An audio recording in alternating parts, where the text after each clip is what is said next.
Amish, I look at where we are, and the confusion I see is that coming up next weekend, the Rams will play the Buccaneers in Tampa, and something like 65,618 people will gather to see Tom Brady throw the football around. How does a pro like you respond to that? If John and I and Lisa are baffled over Omicron, how do you respond to 65,000 people all together? You have to realize that people have different risk tolerances and different values that they're going to pursue. And COVID-19 is not going anywhere. COVID-19 is going to be around for next year's NFL playoffs as well. What we're trying to do is shift the spectrum of illness to the mild side with all the tools that we have and with vaccines. And I think that what you'll see is people get back to their activities as their risk tolerance dictates. And for some people, they may never enter a football stadium again. But for other people, they're ready to do so. And I think that's what's going to happen when you deal with an endemic disease. People are going to have different paths. How does CDC in Atlanta, or how does the Buffalo Bills fan, the governor of New York State, how do they deal with this single new word, endemic?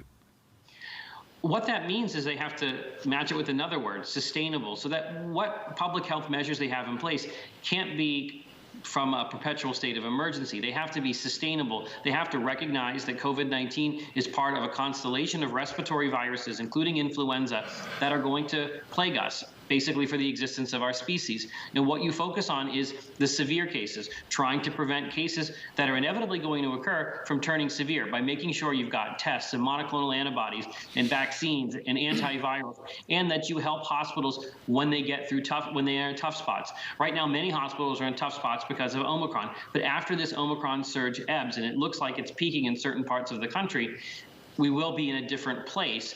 And I think at that time, with enough of the Pfizer antiviral, enough of the GSK monoclonal antibody, we should be able to handle this much more like other respiratory viruses.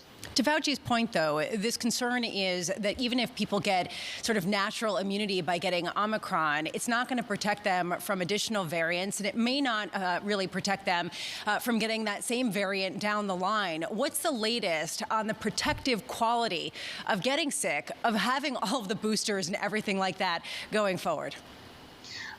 What was likely the case is that if you get Omicron, you're probably unlikely to get Omicron for at least several months after that. And if you do get it, it may be mild. We know that there are other coronaviruses, 4 of them actually, that cause about 25% of our common colds, and they reinfect at will. This is probably where COVID-19 is going. It's going to become the 5th seasonal coronavirus. But if those reinfections are mild, if they're not sending people to the hospital, that's a win. Because remember, this virus isn't going anywhere. So we're inevitably going to get reinfected and get COVID many times over our lives. That's just a simple biological fact based on what coronaviruses do. But if those are mild, and if they aren't able to crush hospitals, I think we're in the place that we want to be with this virus. And yes, there's going to be new variants. Yeah, COVID's not going to be at zero, but we're going to be in a much better position where we can handle this much like other respiratory viruses. And that's always been the goal, not eradication, not elimination. So I think we still are on track to have that happen. And I think we have to stop worrying about mild cases, because if the mild cases don't translate into hospitalization, then we've got a win here. Dr. Adalja, when you talk about mild cases, it would be great to put some perspective on this. If COVID is going to become the new flu and we're just going to get seasons like this, is it going to be considered more deadly than the flu after all of these remedies and vaccines are factored in? For the first couple of years, I suspect it will have a higher death toll than the average flu season.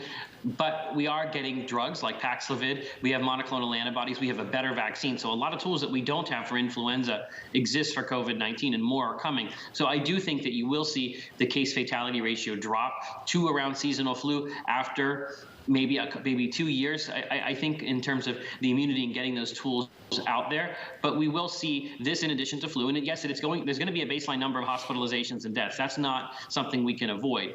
But I think it will start to regress down towards what the other coronaviruses do over time with the tools, with the immunity that we're engendering with vaccines and people getting infected.